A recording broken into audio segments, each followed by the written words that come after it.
ഭരണകൂടങ്ങൾ മാറാറുണ്ട്, ഭരണം മാറാറുണ്ട്, പക്ഷേ സിസ്റ്റം മാറാറില്ല. സിസ്റ്റം കറക്റ്റ് ചെയ്യുക എന്ന് പറയുന്നത് ഒരു ഹിമാലയൻ ടാസ്ക്കാണ്.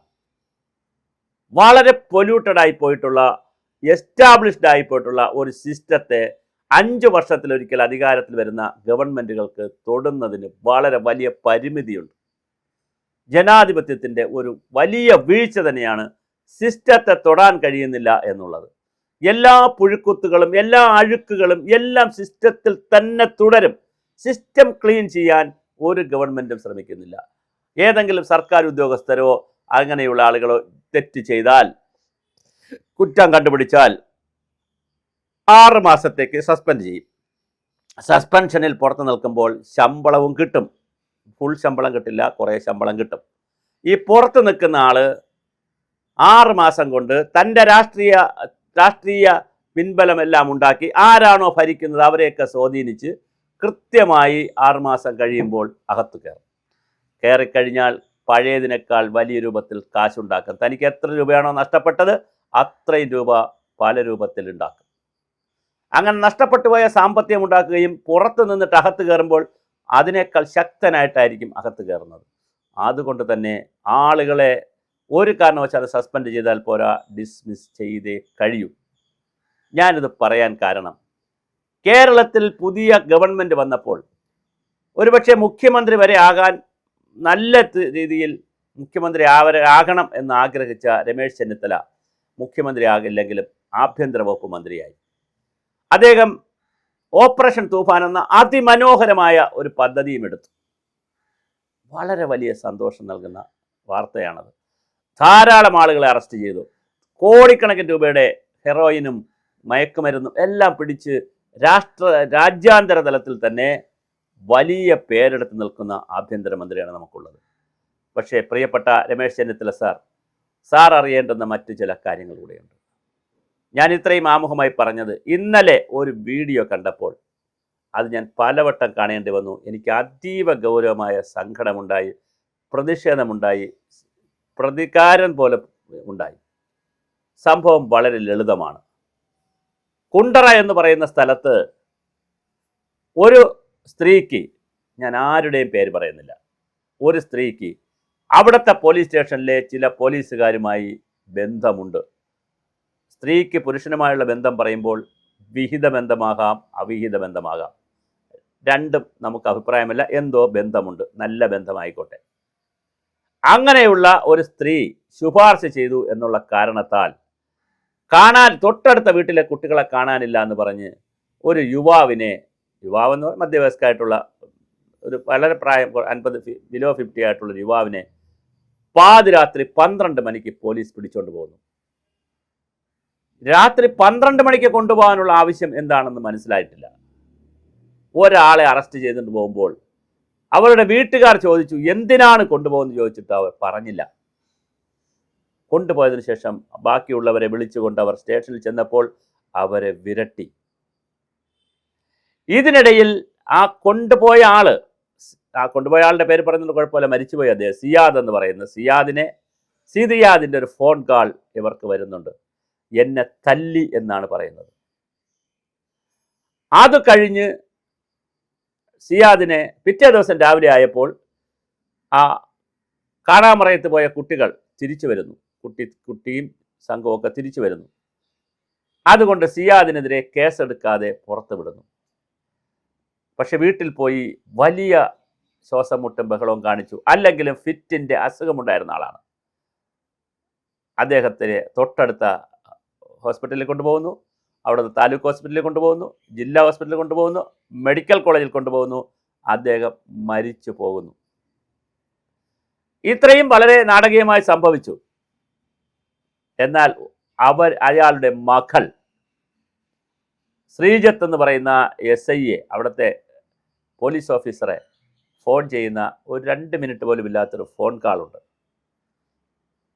ശരിക്കും പറഞ്ഞാൽ മലയാളിയുടെ മനസാക്ഷിയെ വല്ലാതെ വേദനിപ്പിച്ച ഫോൺ കാളാണത്.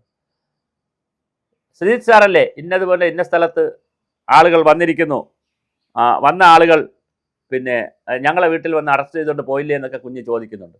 അപ്പോൾ അതിനെന്താ കുഴപ്പമെന്നൊക്കെ അവിടെ നിന്ന് ചോദിക്കുമ്പോൾ അച്ഛനെ സാർ അടിച്ചില്ലേ എന്ന് ചോദിക്കുന്നുണ്ട്. അപ്പോൾ എൻ്റെ പപ്പ പോയി. ശരിക്കു പറഞ്ഞാൽ ഭാരതീയ ന്യായ സംഹിതയിലും അല്ലെങ്കിൽ IPC-യിലോ CRPC-യിലോ എവിടെയാണ് പ്രതിയെന്ന് സംശയിക്കുന്ന ഒരാളെ പിടിച്ചാൽ കുനിച്ചു നിർത്തി ഇടിക്കാൻ പോലീസിന് അധികാരം നൽകുന്നത്? സ്കോട്ട്ലൻഡ് യാർഡിനെ വെല്ലുന്ന പോലീസ് സംവിധാനം നമുക്കുണ്ടെന്ന് അഭിമാനിച്ച് ഒരു വശത്ത് പറയുമ്പോൾ, വളരെ വലിയ കേസുകൾ നമ്മൾ പിടിച്ചു എന്ന് പറയുമ്പോൾ, എന്തേ നമ്മുടെ രാജ്യത്ത്, നമ്മുടെ സംസ്ഥാനത്ത് ഇപ്പോഴും ഒരാളെ പിടിച്ചുകൊണ്ട് പോയാൽ പാതിരാത്രി പിടിച്ചുകൊണ്ട് പോകുന്നു, നോട്ടീസ് ഇല്ലാതെ പിടിച്ചുകൊണ്ട് പോകുന്നു, കൂടെ ആരെയും പോകാൻ അനുവദിക്കുന്നില്ല, ജീപ്പിലിട്ട് തല്ലുന്നു? മനസ്സിലാക്കി എന്നതനുസരിച്ച്, സിയാദ് പറഞ്ഞതനുസരിച്ച് ജീപ്പിൽ കയറ്റിയ ഉടനെ തന്നെ അദ്ദേഹത്തെ കുനിച്ചു നിർത്തി നട്ടെല്ലിൽ തുരുതുരായി ഇടിച്ചു. അങ്ങനെ നട്ടെല്ലിൽ ഇടിച്ച് പദം വരുത്തി നട്ടെല്ലിൽ അണുബാധയുണ്ടായാണ് ആ വ്യക്തി മരിക്കുന്നത്. അതിൻ്റെ മകൾ, പെൺകുട്ടിയായ മകൾ പപ്പ പോയി എന്ന് പറയുമ്പോൾ എന്താണ് നമ്മൾ പകരം കൊടുക്കുന്നത് ഒരു സമൂഹം എന്നുള്ള നിലയിൽ? ഇതിനിടയിൽ മുഖ്യമന്ത്രി കാണാൻ വന്ന 79 വയസ്സുള്ള ഒരു വനിതയെ അവർ എന്തോ ഒരു വിഷയത്തിൽ മുഖ്യമന്ത്രിക്ക് ആദ്യം ഒരു പരാതി കൊടുത്തു. 2 ദിവസം കഴിഞ്ഞ് അന്വേഷിച്ചിട്ട് മറുപടി പറയാം ചെല്ലാൻ പറഞ്ഞ് വീണ്ടും മുഖ്യമന്ത്രി കാണാൻ പോയപ്പോൾ അവരെ തടഞ്ഞു എന്ന് മാത്രമല്ല ജീപ്പിലെടുത്ത് എറിഞ്ഞു എന്ന് വനിതകളടക്കമുള്ള പോലീസ്. എന്താണ് ശരിക്കും ഇവിടെ സംഭവിക്കുന്നത്? ഈ സിസ്റ്റം മാറ്റാൻ നമ്മൾ ആരെയാണ് ഇനി കാണേണ്ടത്? എന്ത് പരിശീലനമാണ് കൊടുക്കുന്നത്? എന്താണ് ആഭ്യന്തരമന്ത്രിയുടെ പദ്ധതി? പ്രിയപ്പെട്ട രമേശ് ചെന്നിത്തല സാർ, താങ്കൾ ഒരുപാട് പരിഷ്കാരങ്ങൾ നടപ്പിലാക്കുന്നു, ഒരുപാട് കാര്യങ്ങൾ ചെയ്യുന്നു.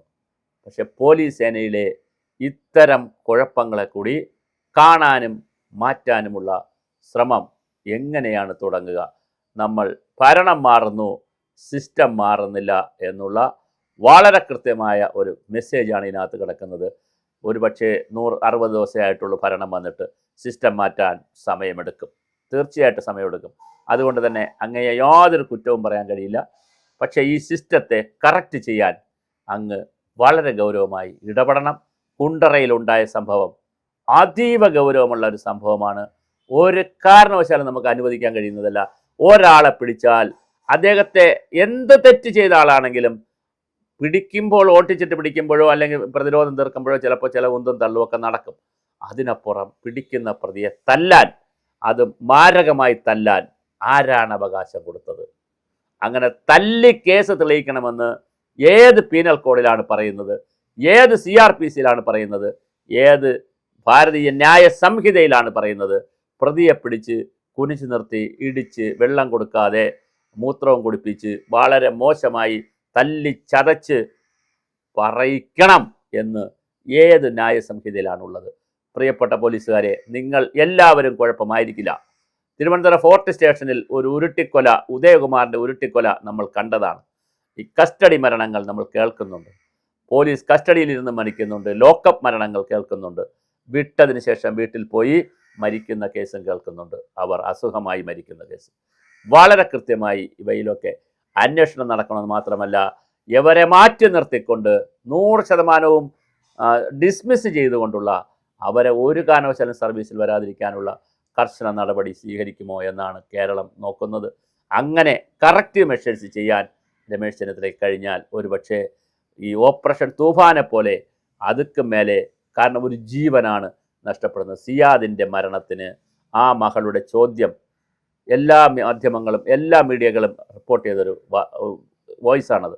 ആ മകളുടെ ചോദ്യത്തിന് ഉത്തരം ആര് നൽകും? എൻ്റെ പപ്പ എവിടെ?